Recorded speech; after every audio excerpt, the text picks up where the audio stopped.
This is a GM type female electrical connector used on GM from the middle 50s, at least up into the 80s, maybe later.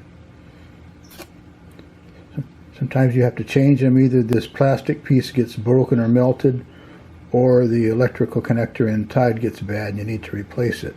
So I'll show you how to take it apart. This is what the new clip looks like. A new clip looks like. This little tab here is what catches. It catches on, it's inside this little groove here. It's inside that little groove right there, and that's what it catches on. So you have to make a tool to get in there. A tiny screwdriver sometimes works, but not very well. So I take a P-penny nail and I flatten it out with a hammer on a vise or on an anvil, and then grind the end flat and square. And that goes right in that little groove, and it pushes in. And sometimes it helps to push the little connector forward first, because it pushes forward and then it catches. And push it forward.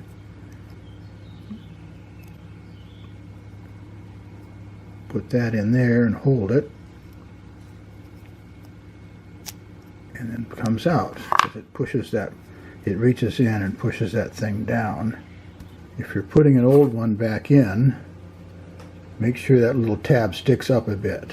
When you stick it back in, make sure it's on the top in that groove, and push it in and then pull it. Make sure it catches. If it doesn't catch, you have to bang that little tang up a little bit so it catches better. This is a brand new one, and you can see inside there, you can see that little tab is catching up there. This is a fancier one. It's just multiple, but it's done exactly the same way. You have to take one wire out. Sometimes when you're rewiring something, you don't need every one of those connectors. You might want to take them out.